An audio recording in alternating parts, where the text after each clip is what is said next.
All right. Hey, man, we gotta start the show, man. DMV Sports 3. Once again, we're back.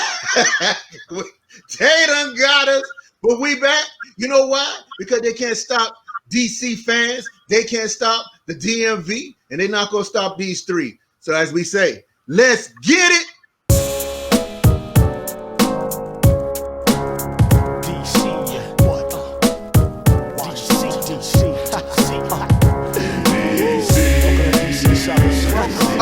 All right, we're back again, and you know what? When we came back this time, we had to bring some reinforcements because, hey, things get kind of rough even for the old guys, man, but we bring in these reinforcements, man. They handle all light work, you know what I mean? So, first up, I know you've been waiting on it. This guy's making huge headways. Excellent show. You got to check him out. I'm talking about Rio. What's up, my man? What's going on, yo? How y'all feel? Hey, man, right, great, man. We great. Tell them who you are. Tell them where you're from. Tell them what you're about. Yes, sir. I'm Rio Robinson from Northern Virginia. Huge DC sports fan, especially my Washington football team. And I started a podcast a couple months ago called Rambling About Washington, a YouTube channel recently called Rambling with Rio. And I'm just here to give it to you raw, unfiltered, and I like to talk my shit, man. As you can see. He ain't rambling. It's all good. We had to do a counterpart. We got to do that 1-2 combination. So we had to go and dig. And we didn't have to dig far because I got this other man. He's cool, calm, and collected when you see what I'm talking about. My man, L.E. from Washington, Declassified. What's up? What's going on, everybody? How's it going? It's all good. It's all good. Man. Tell them who you are. Tell them where you're from. Tell them what you're about. Most definitely. What's up? I'm L.E. from the Washington football team, Declassified Podcast. I'm from Central Virginia, born and raised. My family's from Detroit, Michigan. We're doing a podcast about the Washington football team. We try to take a little bit different aspect to it, just make you think a little bit. We have a lot of fun doing it. My co-host Eric couldn't be here tonight, but he sends his love and says, what's up? Shout out to Eric, man. We miss you, man. Eric's out there, man, talking to Snyder, trying to get him right. But that's what you got to do when you got the Declassified in the house. We got the V represented in the DMV tonight, folks. So I'm going to play quarterback, and we're going to get this day started. I got a bunch of questions, and we just going to jump out there. One of the big things that we came across, we thought was very awesome, was the fact that we basically are starting to get some respect. And so out there in the world, we got the NFL Network, and they rated our defense. And the defense was rated what? Number one, baby. Number one. Yes, so the question is, gentlemen, what is the brightest upgrade on defense in your opinion? And what's going to keep this status worth and worthy? Okay, I guess I'll start first. I'll say there's like a 1A, 1B, because I'll say William Jackson, the signing, the cornerback. I think he could take the defense to another level in the secondary. I think he's going to come in and be the best defensive back we have. But Jamin Davis, our first round pick, we need athleticism at the middle linebacker position. Bless John Bostic's heart, but we need a real athlete who can actually cover a tight end and get from sideline to sideline. So it's a double answer for me. It's Jamin Davis and William Jackson that can take that defense over the top. And my sleeper, Bobby McCain at free safety for us. He may come in and fill a very important role for us because that's a position we have not solidified in a long time. No, we haven't, bro. God bless the dead, Brother Sean Taylor, man. We still miss him. We still miss him. Old school, man. We're going to jump in. We're going to keep it, we always guest first here. Go ahead, Ellie. So I'm going to say, Rio took them all, but I'm going to go with I'm going to say Jamin Davis too. And the reason I'm going to say is, with last year we had Ronald Darby. Ronald Darby played out of his mind for Ronald Darby. You know what I mean? Like he played above his talent level. So Jackson's a good player, but how much better is he going to play than Darby did last year? I don't know. But if he played as well as Darby did last year, that's good enough for this defense. You know what I mean? But our linebackers were awful last year in certain places of the game. So any improvement in linebacker core, I think, is going to make us that much better. Another sleeper upgrade we got is getting Ioannidis back healthy. I think Ioannidis coming back healthy is going to make us a lot better with our defensive line rotation too. The number one defensive line rotation at that. The number one NFL Network. That's right. That's right, brothers. Yeah, so these guys jump in and they take all the names. Hey, had to think of something else, but yeah, I was going with Bobby McCain, man. We got that safety, man. We really got to have that safety performing. I mean, we had enough of my man chasing from behind. Don't talk about my man. I didn't say his name. All right. But safety cleans up things, man. Cleans up stuff, and that's what we need. We need to be able to clean up the mistakes and get downfield. I mean, I like Jamie Davis. I don't know how he's going to play. Hopefully, he plays good.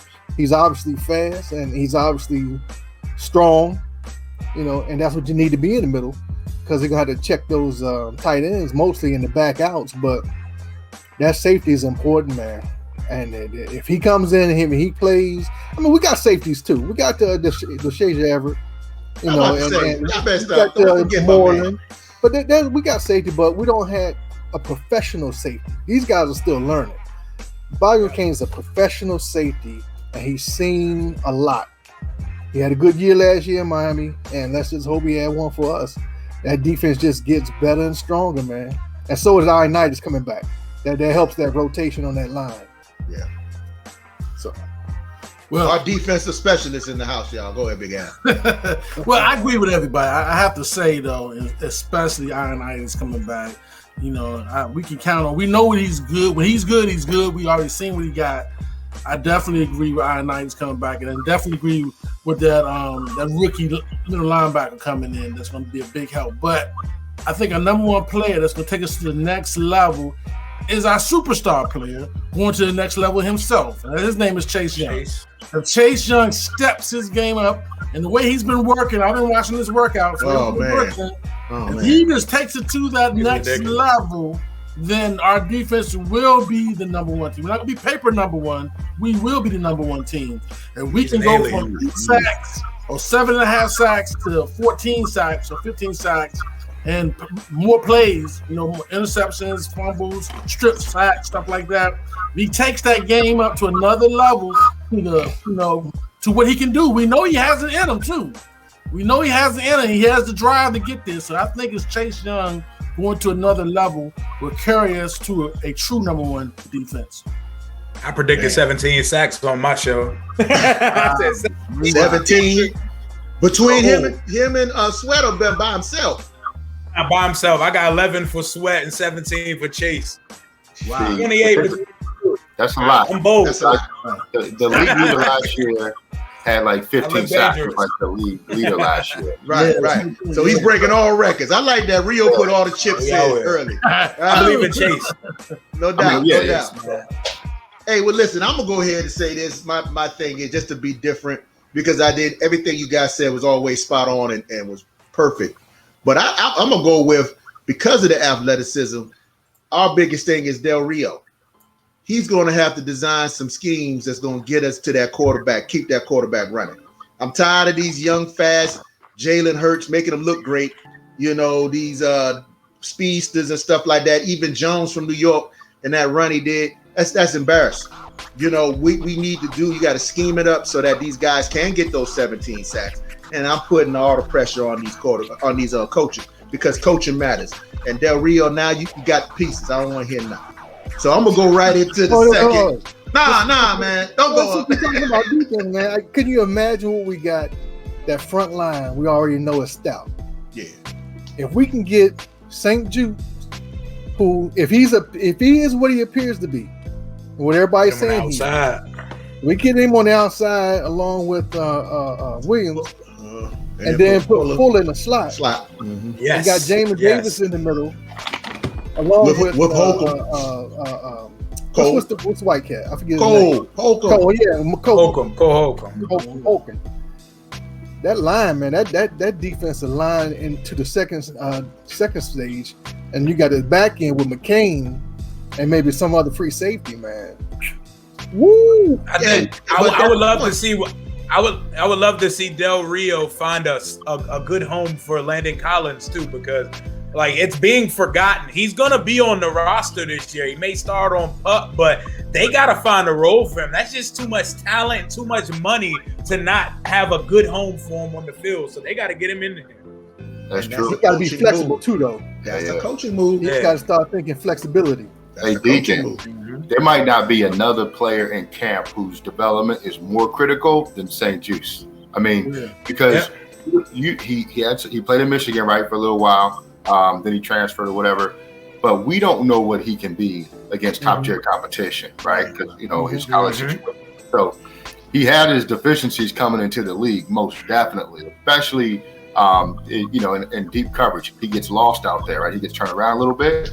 So we have to see what he can do in order to know what we're going to be able to do as a whole on defense. So I think he might be the most interesting player to watch throughout training camp. Yeah, but that's what I'm saying. That's why we need that safety, man. We need that safety to clean up that mess. When he gets lost a little deep sometimes, that's what the safety is for. You roll the safety onto the rookie.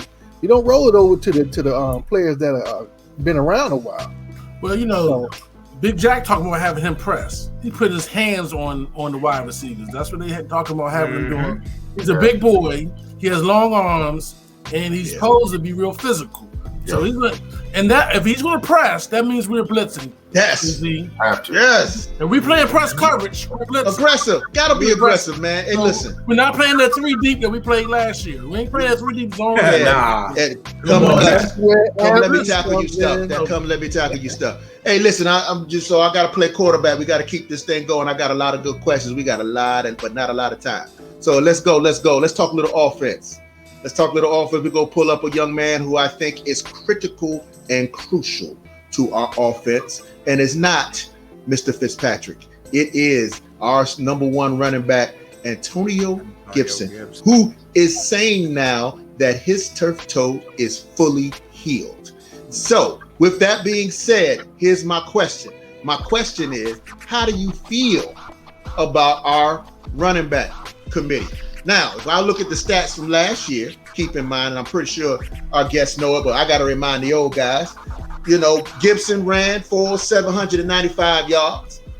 J.D. McKissick, this is just rushing, 365. Peyton Barber, 258. Okay, so if you look at that, you're talking about 4.6 yards per carry for Gibson, 4.3 for McKissick, and 2.7. And of course, they all use differently. So with that in mind, and Mr. Turner, Al's boy, how do you feel our offense is going to do with our running back committee? Or do we need to look a little deeper? I'll go with Ellie this time. Go ahead, Ellie. All right, so I'm excited about the running backs. I think you're going to see a lot of the usage change a little bit. Like J.D. McKissick was the guy primarily for us last year. I mean, I know Gibson came on a lot at the end of the season, but you could tell early on the coaches didn't trust AG. You know what I mean? And one thing AG never did last year was third downs. I hope to see him come in on third down and take a lot of that work away from JD, not because I don't like JD, but because I think AG is just that much more dynamic, So I'm excited about it. I think we still need to figure out what we're doing at RB2 because that's important too, especially with Gibson coming in. I know he had the turf toe. It's better now, but turf toe is one of those things that'll sneak up on you. I mean, ask Deion Sanders about that. You know what I mean? So right. As long as we figure out RB2, I'm hyped about it. I think that's probably one of our more exciting position groups on offense. Yeah, I can agree. I can agree with that too. But Gibson, man, like he finished the year with 700-something yards, but before the turf toe, he was on a pace to go at about 1150 last year in his rookie year. And he scored 11 touchdowns, right? He was on pace to get like 1,200 yards, 15 touchdowns in his rookie year while he's still learning the position. This dude was a receiver who touched the ball 33 times in college, and he came in as a rookie running back, learning the position, and he gave us that much production with a putrid offense that you pretty much knew what was coming from us last year. Like with Scott Turner, I'm excited to see what he's going to do with J.D. McKissick, Curtis Samuel coming out the backfield in a Swiss Army knife type role. I think Curtis Samuel's going to get a lot of carry. I think they're gonna mix. I really want to see Scott get in his duffel this year because he doesn't have Dwayne Askins starting at quarterback and Alex check down Jesus throwing 20 flat routes to JD McKissick a game. We're really going to see what we have offensively this year because the one thing you can say about Fitzpatrick, Heineke, Allen, they will throw the football. So we're actually going to see it. I want to see Antonio Gibson set the tone for us each week, though. Get the run going so we can set up the pass game for Fitzmagic to air it out. I'm excited to see year 2 of Gibson. And I think him, McKissick, and even if we keep Barber over Patterson and just put him on the practice squad, I think we're set at the position this year. We're going to have some balance on offense.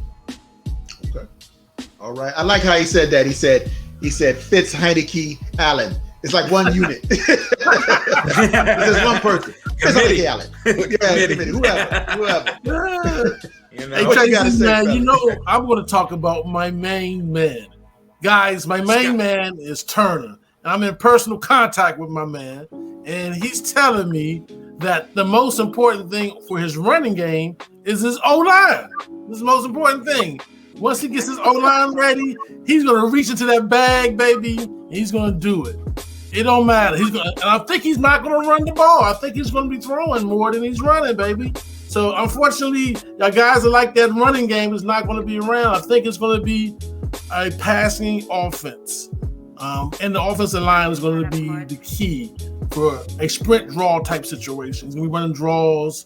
He's going to be running maybe a little option, a little trick stuff. But he's not going to be pounding the rock like you think the old Redskins were going to do. It's going to be more Bill Callahan. Hey, I just hope that Turner's bag ain't a clutch bag. Because I don't see he got a whole lot of plays from last year, man.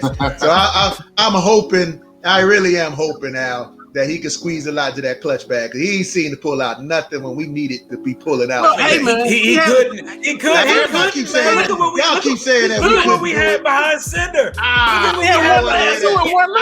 He got one leg. That's what coaching is for. Do your job. You a coach. You got to figure that out. Hey, that's going to see just how bad. Come on, you going to see just how bad Haskins is. You're going to see just how bad Haskins is when Mike Tomlin can't get him right.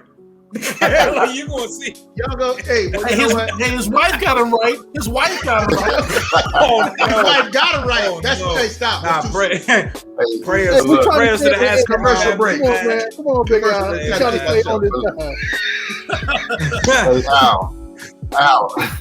If you're right, Al, to me, that's a problem for us. You see what I mean? Because you have a quarterback that's prone to throw interceptions the more he throws. So if we're not pounding the rock, giving him play action and things like that to keep the defense honest, that's going to create some issues for us at the quarterback position, in my opinion. But Ellie, what we feeling like is that Rivera got Voltron at quarterback. Remember, it's Fitz, Heineke, Allen. It's the same thing. So when we had the opportunity and the money at the moment when we got rid of your boy and we didn't pull the switch on those big names or nothing or whatever like that, I already knew that they was going committee. I mean, but they all got the same problem. They all got the same problem. Turnovers, right? So and we got great weapons on the outside, but you got to use them intelligently. You know what I mean? Because if we just say, all right, we're going to throw it 50 times. He's throwing the rock, baby. He's throwing the rock. Listen, I'll take a couple interceptions. I don't ever want to watch a game again where I'm watching 22 passes go a little bit above the line of scrimmage. I don't see that ever again. Please throw that ball. One thing we can say, and we know for sure, we know for sure is that the NFL even take notice that even if he throws that interception, our best team gets on the field after that. That's something that we haven't said in a long time. And that's one thing about building a defensive franchise versus a defensive season. So one of the things we get to worry about is not interceptions as we used to, where it's like, oh, there's 7 points the other way. Not this time. Keeping it moving. Just so it up. Since we're talking all around and kind of in generalities, and everybody got feelings on certain things, let's talk about game 1 of the preseason. they put out a list of the televised games, and right there, I believe it's going to be against the Belichick crew, the Patriots, on Thursday, as you guys can see, August 12th. Get your popcorn ready, 7:30 p.m. We're going to be there. My question to the family is this: how do you feel and what's going to happen? Belichick, he's a little upset. His boy, his protege, or whatever you want to call him, went off, kicked him to the curb, and then won a Super Bowl. And Belichick went free agent crazy. So he has a lot to prove in this opening. Let's see if the old New England Pats, being led by your boy Cam, who's supposed to be here, Newton. How do you think and what's going to happen on that night when Rivera, who also did a lot of rebuilding and has a lot to prove that the NFC East wasn't a fluke? What's going to happen first quarter that Thursday in August against the Pats? How y'all feel about it? I'm going to let the brothers go first this time. Big Al and Deacon. Well, I'm going to say this. I just don't want no injuries. I don't care. Yes. Amen. I don't care. I'd rather see Patterson. I'd rather see the third string dude out there. I want to see the Heineke show. Dancing. I want to see the Patrick feet. I want to see the drill music. I'm looking for the red tail dancers and stuff like that. So I don't care. There's no injuries. No injuries. That's all you care about. We said we was gonna let the dancers roll. We trying to stay on the air. But talk about Big Al, man. It's a firecracker, man. Listen, first of all, let me say I appreciate you letting me answer this question. I had a fire answer on the last question, but you skipped me. So I'm gonna go ahead and answer this one. You know what I'm saying? I'm gonna answer for everybody. You know what I'm saying? Preseason doesn't matter. We probably won't even see Cam. It probably be the rookie. And he might be Cam out for the start of the season. Mac and cheese. He's going to. Yeah. I think so. Yeah. So, I think so. Well, Cam making a lot of money this year, so he might start and see what he got. It's just like when we got Fitz. He gonna start. No matter how good everybody else is playing, he gonna start, and we're gonna see how far he go into the season. But now don't tempt the magic, man. I do too many passes. He got to pound the rock. Who knows what's going to happen? Who knows who's going to be playing? So the preseason one is just basically to see if Jamin Davis can read a plain offense. They're not going to be putting too much in there. It's going to be vanilla. And then we're going to see if everybody's healthy. Can they get in their back pedal? Can they get out of the brakes? Can they still catch the ball? This is a game for AGG and Harmon to figure out who's gonna have that last spot. This is a game for the two cats we picked up, running backs, mid-season last year, to see if Patterson can beat them out for the number 4 running back. All this is, I'm gonna watch it.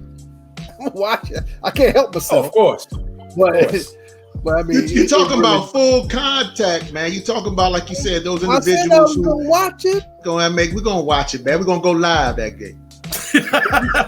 Allegedly. Big Al, talk on it, man. Hey, man, I already said this. We're gonna go to Rio. You did. Let's go to Rio. Hey, Rio, what you think, man? You didn't say much. What you got in that cup, Trey? Hey. What you got over there, man? Yes, I'm good. Man. But sponsored by Barcode. The cup on your left. The only thing I'm looking forward to is rookies. Like, honestly, if the starters were in street clothes for this game, I would not be mad. Every veteran, established player should be in a t-shirt or just a jersey, no shoulder pads for this game. If Fitzpatrick plays, I only need to see one series out of him. But I want to see the rookies. I want to see St. Juice, Jamin Davis, De'Ami Brown. I want to see them get acclimated to the speed of the NFL. And I want to see the Heineke versus Mac Jones show, because that's what it's going to be. Preseason for us is going to be the Heineke show. I don't expect to see much Fitzpatrick at all. Dude's been in the league for 100 years. He's been in 11 to 13 different offenses. He knows offenses, and he's been in the Coryell system before. We don't need to see him in the preseason. They took a preseason game from him this year, so it's only 3. So is there even going to be a dress rehearsal game this year, or is the whole preseason going to be treated like training camp? Like, I don't know. You got to play him for a half on the third one. You got to get them acclimated to getting hit. Or the second one. The second game might be the dress rehearsal this time, and the third game versus Baltimore. Maybe a little early. The third game versus Baltimore, yeah. The third game versus Baltimore might be to sit everybody and let people make the roster, because the way you cut down this year is different too. Yeah. But that's all I got right now. Nah, I'm right there with Rio, man. I think really what you're trying to see is what can St. Juice do against NFL level talent, because at least everybody on the roster is going to be at the NFL tier or just below it. Jamin Davis flying around, what can he do? But stay healthy. I wouldn't play Davis a lot. The other thing I think we're going to see is, like, we got to figure out our second, third, fourth running back situation. So let those guys run all night. I don't think you're going to see a whole lot of Heineke. I think you might see a bunch of Steven Montez. Steven Montez. Oh, that's my man right there. I mean, the Magic Man himself. Yeah, I think you'll We see all care about winning. because if Heineke gets hurt and Fitzpatrick struggles or he gets hurt, what are you doing after that? We went through this last year. You know what I'm saying? So, like, I wouldn't even like Allen. Well, he got hurt too, so we know what time it is there. Yeah, he's coming off injury too. So that is interesting. Hence the Heineke Allen Fitz thing. But it's funny that everybody is kind of talking about, I always thought that we at least get that first series, first 4 downs, just to see what everybody's doing as the first team. But with things being different and all way things you really work want out. to see Chase Young out there on? No. I mean, do I want to see them play it right now? Absolutely, I do want to see them play. But for some things, absolutely right. We don't care about that. Right. So, what I will say though is that we do have something special coming up, which basically, I guess you're going to say preseason is similar to our Friday night lights here in the DMV at the stadium. And it just so happened, and those of you who are watching right now, take the time to go ahead, if you like to, subscribe and hit the like button, because you just don't know what's going to happen. But either way, we got with us tonight 2 fan ambassadors. Both Rio and Ellie represent for us, the fans.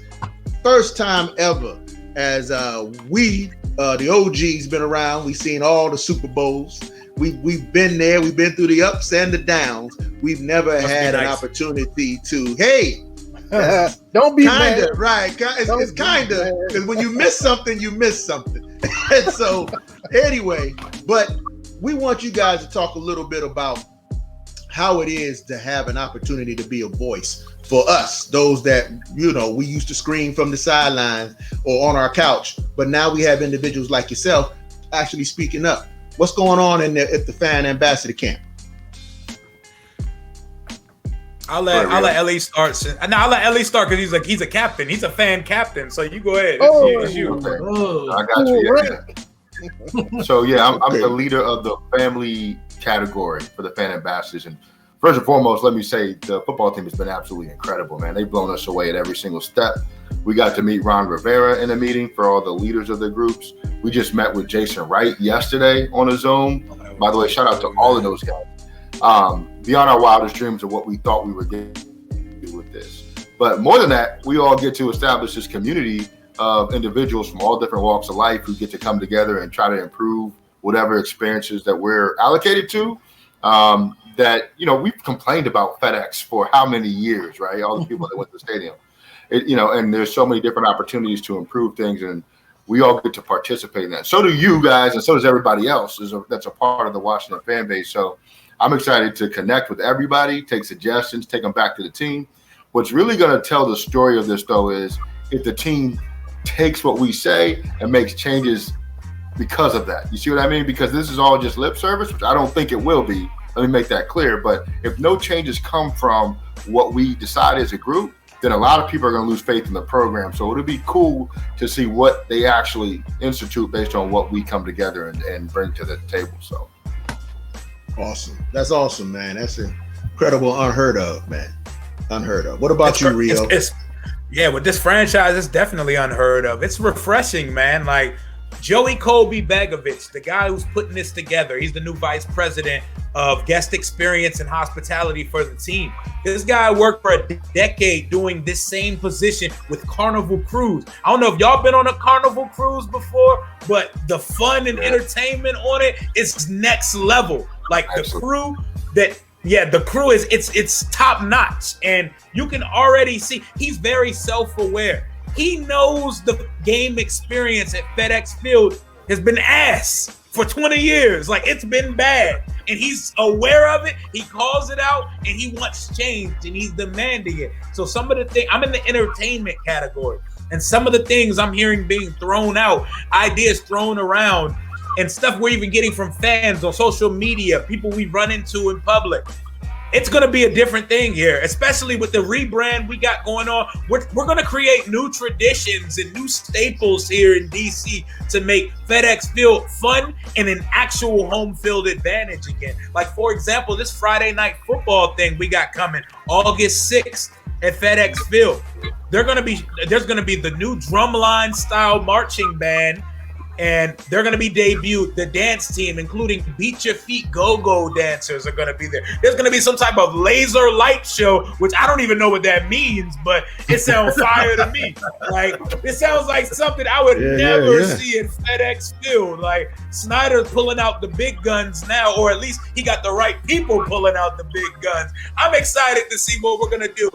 And there's actually a pre-practice event going on that same day where we're actually gonna taste and sample the new restaurants, DMV restaurants that are gonna be incorporated in the stadium this year. So it's a lot, man.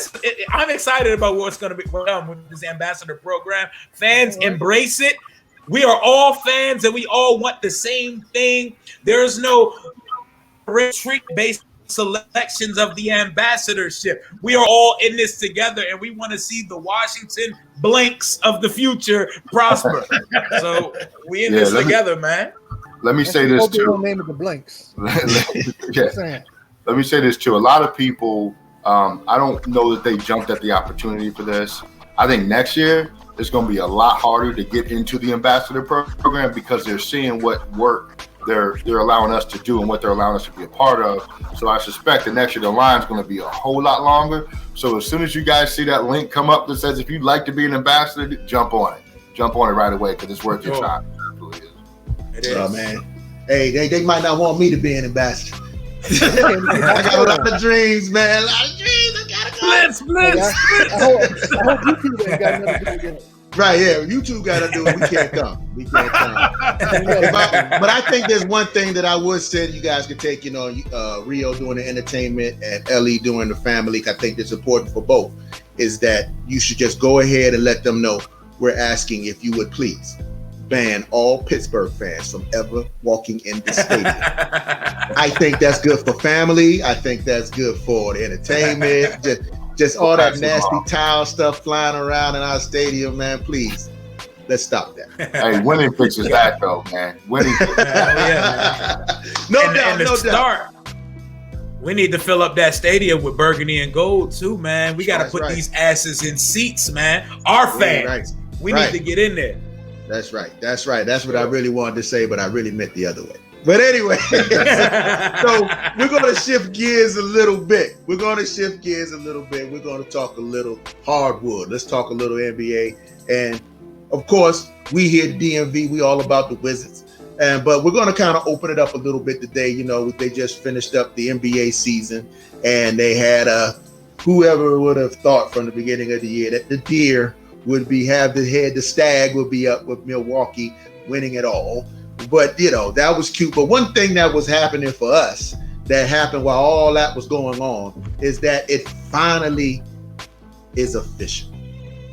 We now have a brand new coach of the Washington Wizards, and his name happens to be a legacy in our town.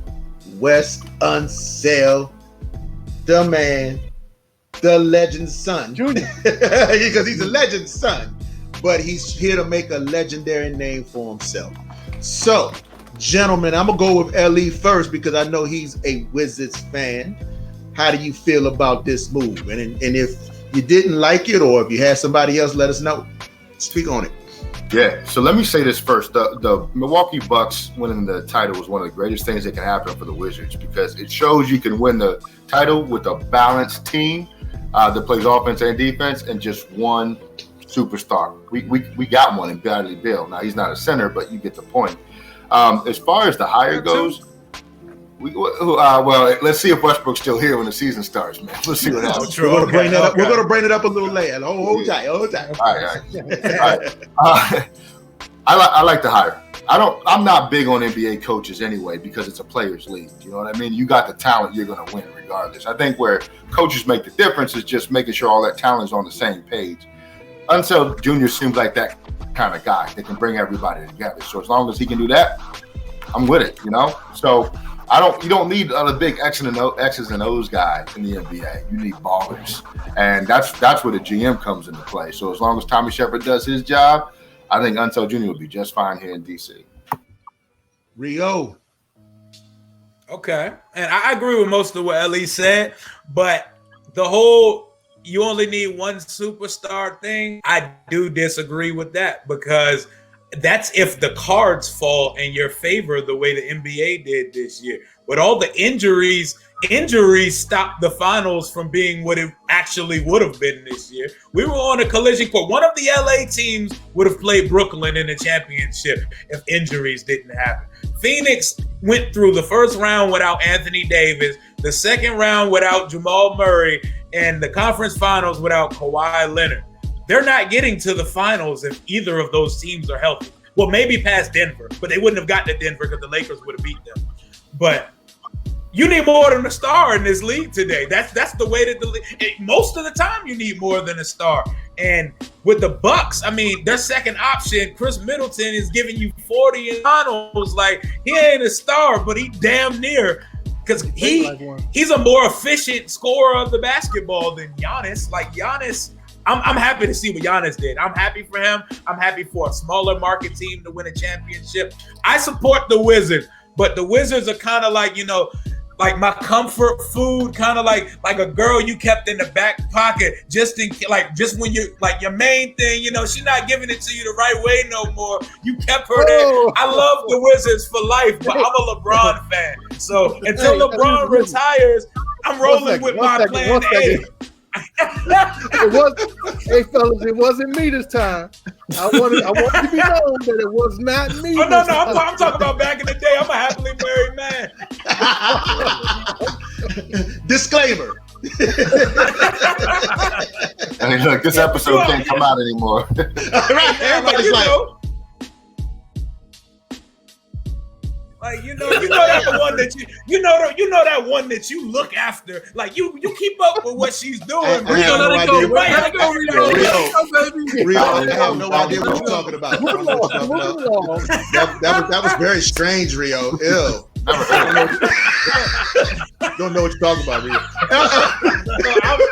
I'm a LeBron James fan. James fan, but I always support my Wizards. I love my DC sports team, but I'm a big LeBron fan. I was definitely disappointed to see the Lakers go out in the first round, but I'm happy for the Bucks and I'm happy for Giannis. I'm not going to be one of these fans when LeBron retires that's afraid to compare people to him and be some bitter dude as I age through basketball. You know what I'm saying? It's time for the younger generation to take the league now. And it was an exciting final. It was much better than I thought it would be because I thought I wasn't even going to watch it, but I watched it every year. I did appreciate that too. And I want to slide this over to the brothers real quick because what you just said, you kind of touched on a lot of other topics that we're going to finish this show up with.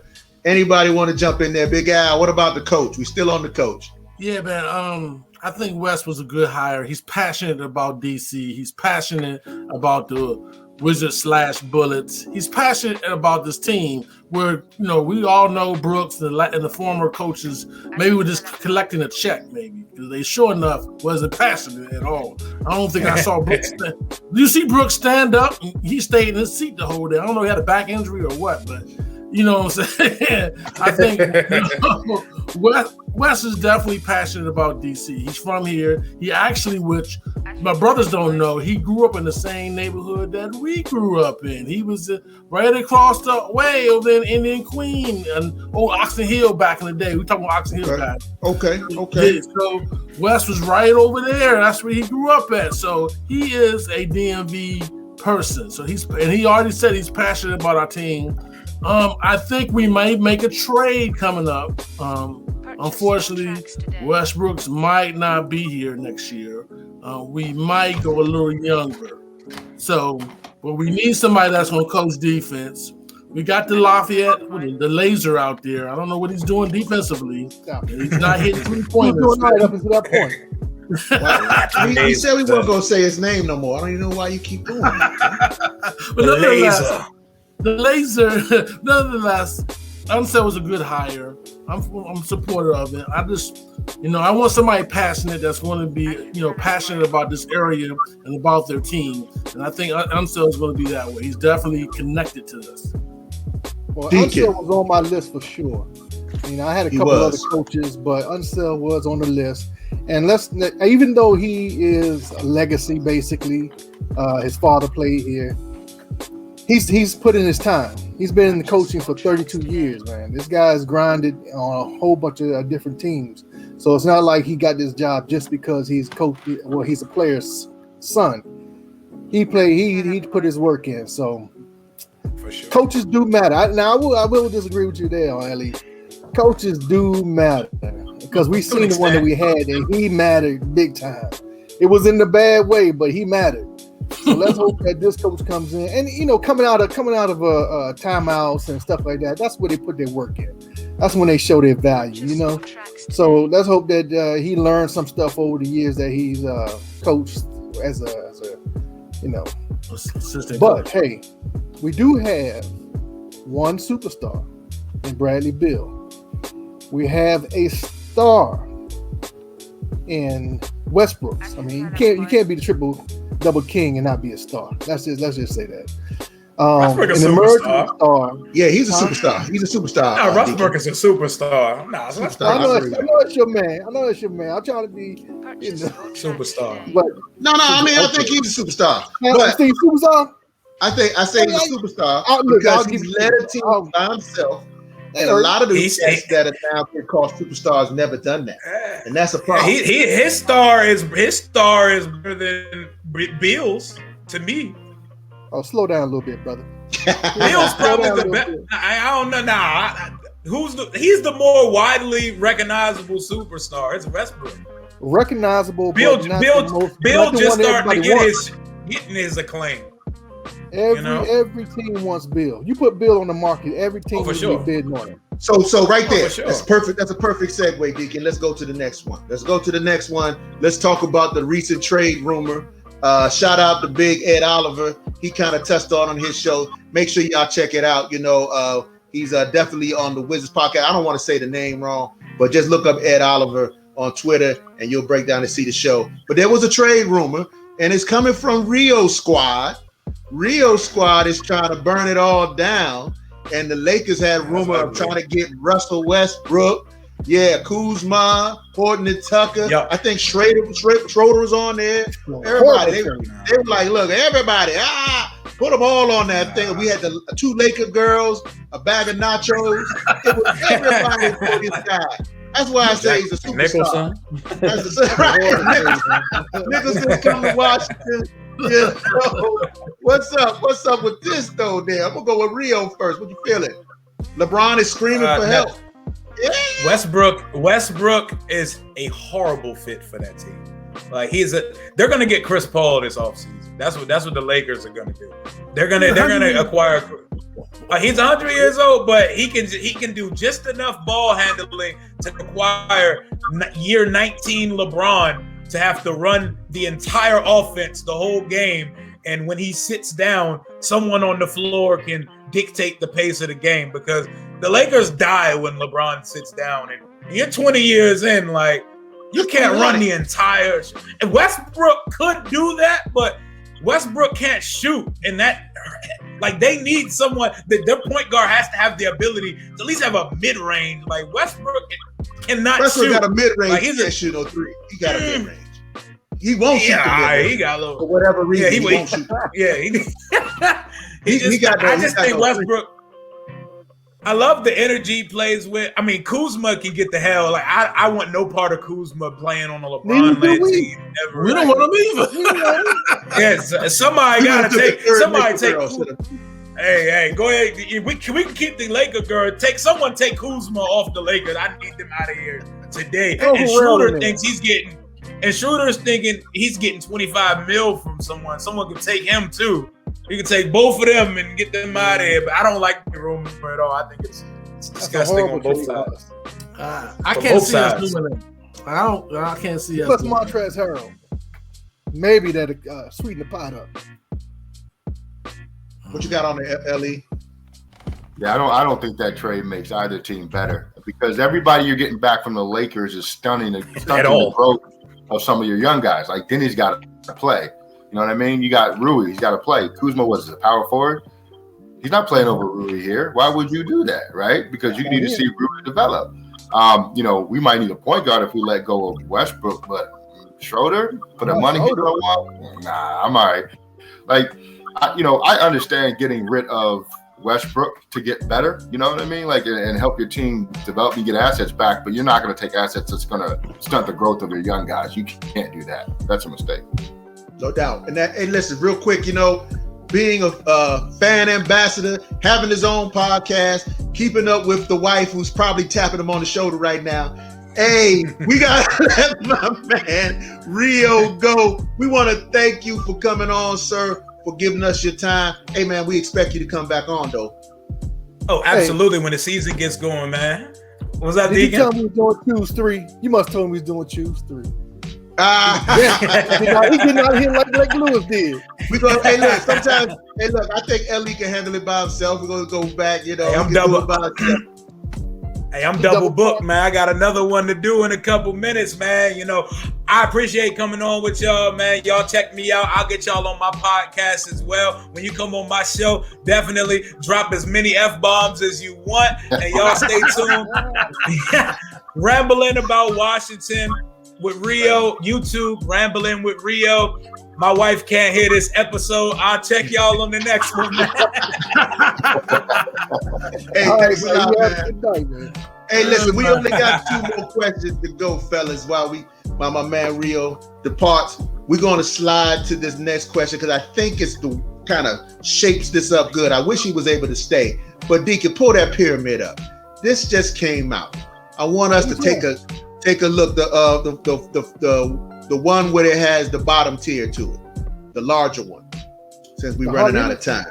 No, the basketball. We're still in basketball. I got you. All right. So what we're going to talk about a little bit right now is this right here. Can you zoom that in a little bit, Deacon? Man, you're overcooking it now, boy. Hey, I'm trying, man. I'm trying. But if you guys can, there you go. That's all I needed, just the names. At the very top, I want you guys to notice now. Do you think, and I wish Rio would have stayed for this one, do you think that Giannis is supposed to be there now based on this season? Or is he actually the best player in the NBA right now? Anybody can jump in here at this time. I just want you to go look. I'm jumping in right now. Giannis is the best player. He's 26 years old. So just because he's from Greece or Nigeria or wherever he's from, sometimes we don't really count him. But right now, he's dominant. He's dominant. Think about it, his game is not even really formed yet. He can't even hit a jumper yet. He's doing what he's doing right now, defensively and offensively. He's already led a team to a championship. Right now at 26. Right now, we all know LeBron is fading. We know any moment now, unfortunately, our main man Durant may get hurt. Luka's coming up. Steph is at the even. Embiid, He's limited. So I think right now, Giannis is the man with LeBron behind him, but LeBron is fading. He's just fading. Yeah. I think it's this simple for me. If you take Giannis off of that Milwaukee Bucks team, which of these guys could you put on that team and they still win the title? I think that answers nobody, right? So LeBron, he belongs there. Giannis belongs there because they don't win that title without him. If you put LeBron on that team in Milwaukee, are they gonna win the chip? I don't think so. You don't think Danny Dimes can take Milwaukee all the way, man? Nah. That man, he can shoot. He stays relatively healthy. He's a little more aggressive than most of these cats. I'm just saying. Lillard. Yeah. Lillard. Really, Portland has a better squad than Giannis, than Milwaukee, I think. That's my point. The question was, if you put Lillard with where Giannis was, would he have done what he did? No. No. You don't think no? You think no too? Portland, his team that he plays on right now is just as good as Milwaukee's side people. Right.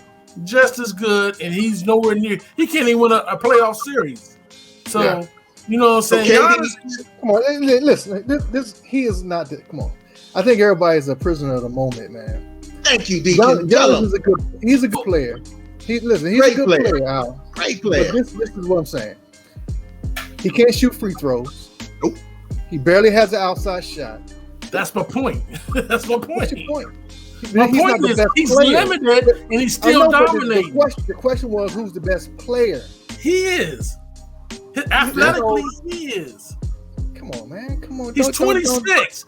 Everybody's I don't care about his age. It's not about his age. It's who's the best Everybody's player. Declining. Who's ascending? Who's ascending past him? You wouldn't take Durant over Luka. I'm telling you, Luka. Giannis. Hold on, I'm just asking. You wouldn't take Durant over Giannis right now? No, not right now, because he's declining. He's declining. Right. He's He aging. came back almost better than he was before he had his With any moment, he's fragile. Deacon, he's fragile. Listen, I don't care if he's fragile. I don't care if he's strong. I said, who's the best player? Giannis. And so I'm telling you, Giannis. That's the reason why I put this on here. You think it's AD? I love it. I see it. Look. And when it comes to Luka, put it like this: would you take Larry Bird over Hakeem Olajuwon back in the 80s? Night, you wouldn't do it, right? Because the center position, when you have somebody that is elite at the center position, it changes the game more than any other spot on the floor. Luka is nice; he can fill up the bucket, but he can't have the impact on the game that somebody like Giannis can, because Giannis can shut things down. You know what I mean? Rebounds and in the paint, all that. It has so much of a bigger impact than somebody making threes on the outside, because no matter how good you are, you're only going to make 4 out of every 10 3-pointers you take, right?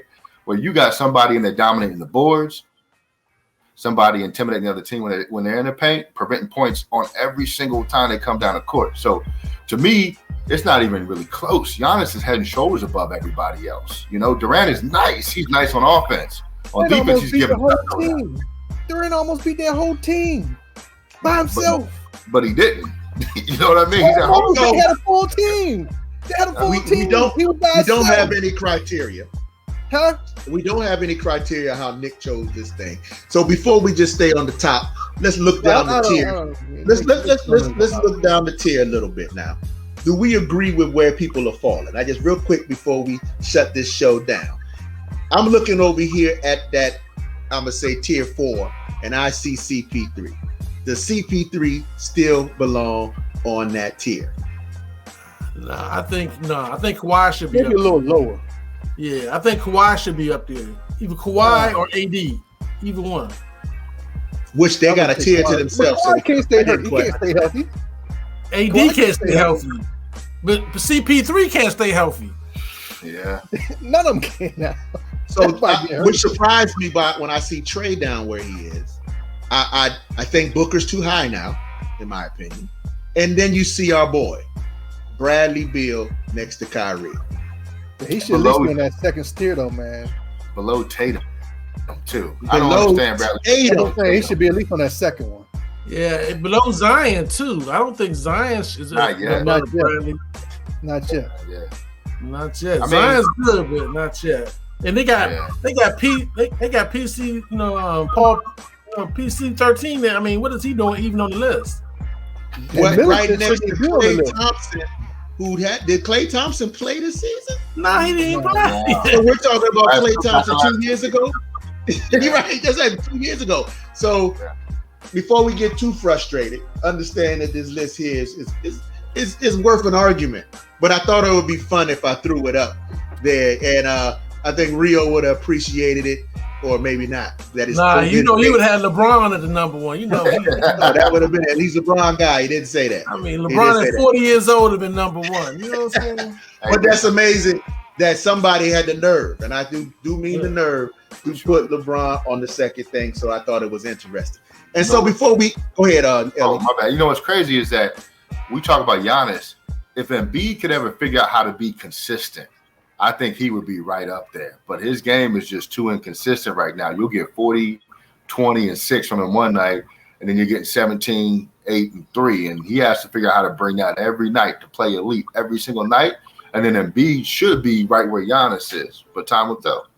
Yeah, well, I think Jokic actually right now is better than Embiid. I think Jokic. Yeah, I give you that. Yeah. Yeah, I think Jokic right now is better than Embiid. I'll take Embiid. And I guess you could speak the same for AD being consistent.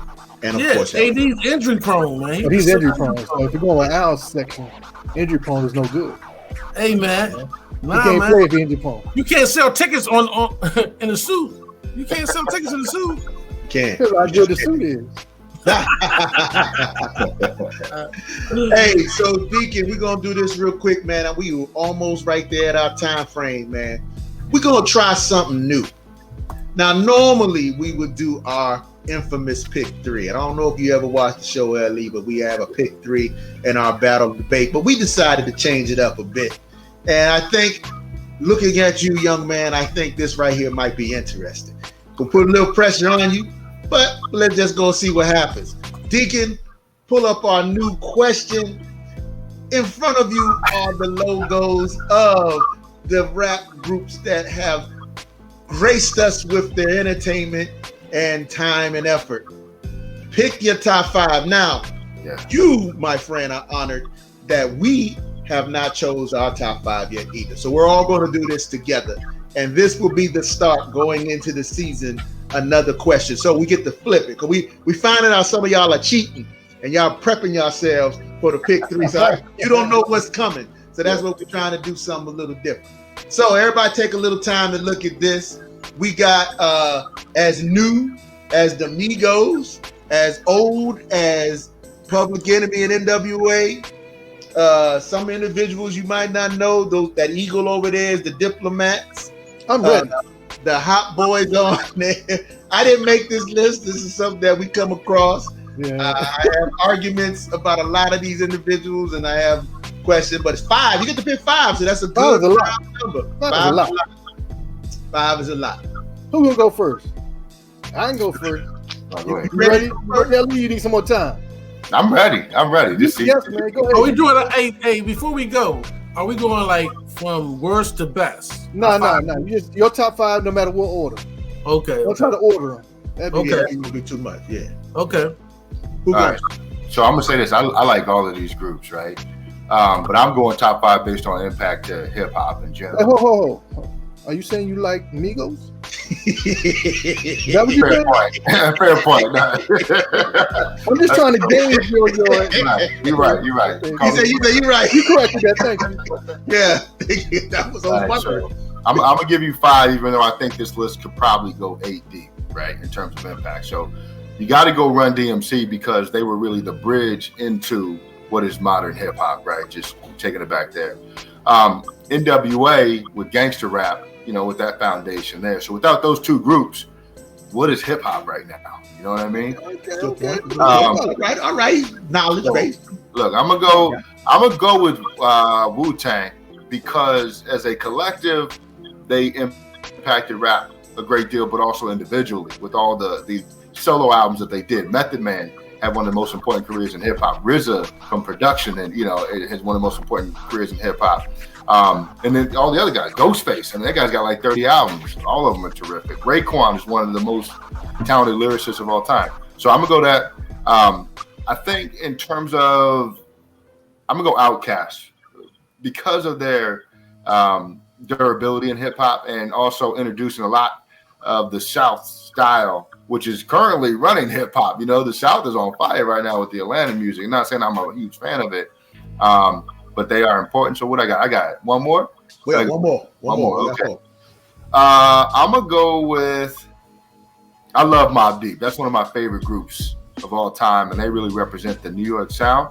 But I'm gonna say 3 6 Mafia because I don't think people understand. Oh, outright, yeah. People don't really understand how important they are in terms of opening the door for the Midwest. You can go with Bone Thugs there too. I love them too. But 3 6 Mafia has been on or part of some of the biggest records in hip hop, either by writing or by production. And they've also produced, they come up with a lot of their own songs as well that are timeless classics. So I'm going to go with 3 6 Mafia. That's my list. Okay. All right. Hey, that was a solid list, young man. A very solid list, and he has some science behind it. I like that. Make sure you guys check out our tribute to hip hop, those that left us too. But go ahead, Deacon. Okay, and this is in no particular order. And I have a different kind of sound, so I'm not, but disclaimer. I got to go with Outkast, NWA, Public Enemy,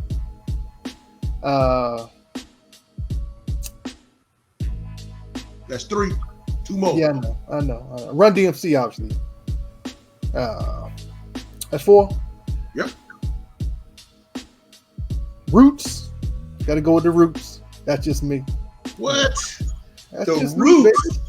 It was either Roots or De La Soul. Either one. I like music. I can have you at the Roots, Deacon. We got to talk.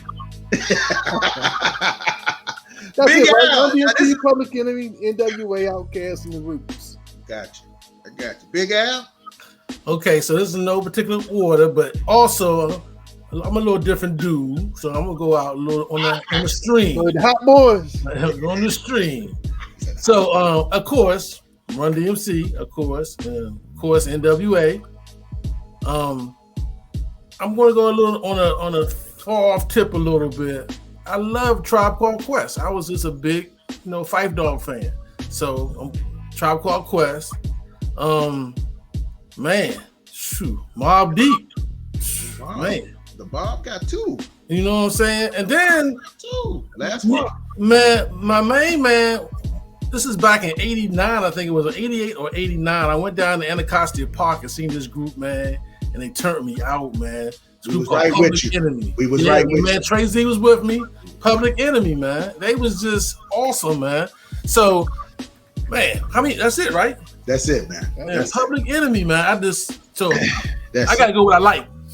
Right? No, that's what it's about, man. That's what it's about. All right.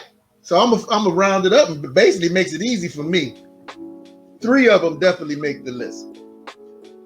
I got Run DMC, NWA, and Public Enemy. All right, those make the list, and I'm basing it on the impact, like Ellie said. Right?